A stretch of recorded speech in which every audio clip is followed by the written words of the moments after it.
எல்லாரையும் சிரிக்க வச்சு தன்னுடைய முக பாவனையால் அனைவருடைய மனதையும் கவர்ந்த மதன் பாபு அவர்கள் உடல்நலக்குறைவு காரணமாக காலமானார் திடீரென அப்படின்றது நம்ம எல்லாருக்குமே தெரியும். இந்த சூழலில் ஏற்கனவே அவருக்கு உடல்நலக்குறைவு இருக்குது. அதே போல் சமீபத்தில் அவர் வெளியிட்ட வீடியோவில் கூட எனக்கு இப்போ உடல்நிலை சரியாயிருச்சு, எந்த விதமான பிரச்சனைகளும் இல்லைன்னு தான் சொல்லியிருந்தார். அதனாலேயே இவர் இன்னும் சினிமாவில் வலம் வருவார்னு நினச்ச நிலையில் 71 வயதில் இவர் காலமாகிட்டார். இந்த சூழலில் எல்லோருமே தொடர்ந்து அவருக்காக இரங்கலை தெரிவித்து வந்துட்டு இருந்தாங்க. இதையெல்லாம் தாண்டி இப்போ அவங்க குடும்பத்தினர் சில விஷயங்களை பண்ணிட்டு வந்துட்டுருக்காங்க. முதல்ல அவருடைய சத்தம் கேட்குற மாதிரியாக, அவருடைய சிரிப்பு சத்தம் கேட்குற மாதிரியாக அவருடைய சமாதியில் அவருடைய குரலை வைக்க போகிறதாக சொல்லியிருந்தாங்க.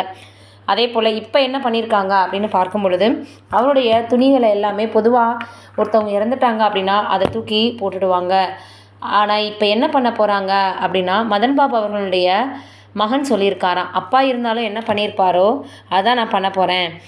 அவருடைய உடைகள் எல்லாத்தையுமே இல்லாதவங்களுக்கு கொடுக்கலாம். எத்தனையோ பேர் இது கூட இல்லாமல் கஷ்டப்பட்டுட்டு இருக்காங்க.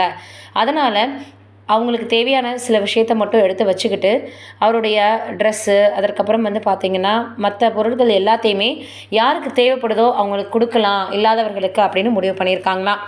இது இப்போ பார்த்திங்கன்னா சமூக வலைதளங்களில் வைரலாக பரவி வந்துட்டுருக்கு. இது ஒரு பக்கம் இருக்க, இன்னொரு பக்கம் அனிருத் அவர்களை பற்றி சொல்லி தெரிய வேண்டியதில்லை. சமீபத்தில் ஒரு பேட்டியில் சொல்லியிருக்காரு, நான் என்னுடைய பாடலை சக்ஸஸ் பண்ணணும் அப்படின்னா 8 பேருடைய அக்செப்டன்ஸ் இல்லாமல் நான் பண்ண மாட்டேன். அந்த 8 பேருக்கு பிடிச்சிருந்தாலே என்னுடைய பாடல் சக்ஸஸ் ஆன மாதிரி தான், நிச்சயமாக வெற்றி அடைஞ்சிரும் அப்படின்னு சொல்லியிருந்தார். கூலி படத்துலேருந்து சமீபத்தில் எல்லோருமே இன்டர்வியூ கொடுத்து வந்துட்டு இருந்தாங்க. அப்போ தான் இவர் ஒரு இன்டர்வியூ கொடுத்துருக்கிறாரு. அதில் சொல்லியிருக்கிறாரு, நான் 8 பேர்கிட்ட பெர்மிஷன் வாங்குவேன் அப்படின்னு.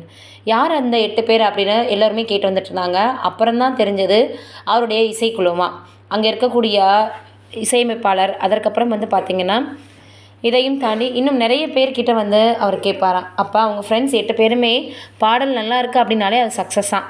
அப்படி தான் இப்போ அவர் சொல்லியிருக்கிறாரு. இதனால் அவர் சொல்லியிருக்கக்கூடிய அந்த விஷயம் சமூக வலைதளங்களில் ரொம்பவே வைரலாக பரவி வந்துட்டுருக்கு.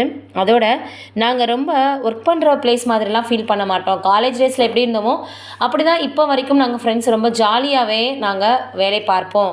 எனக்கு எதாவது டவுட்னா நான் ChatGPT தான் பார்ப்பேன்னு ரொம்பவே அவர் கிண்டலாக கூட சொல்லியிருக்காராம், கேலியாக. அது இப்போ என்னடா அனிருத் அவர்கள் இப்படி சொல்லிட்டாரே அப்படின்னு ரசிகர்கள் ரொம்பவே ஆச்சரியத்தோடு பார்த்து வந்துட்டுருக்காங்களாம். சமீபத்தில் அனிருத் அவர்கள் கொடுத்துருக்கக்கூடிய அந்த பேட்டி தான் சமூக வலைதளங்களில் ரொம்பவே வைரலாக பரவி வந்துட்டுருக்கு.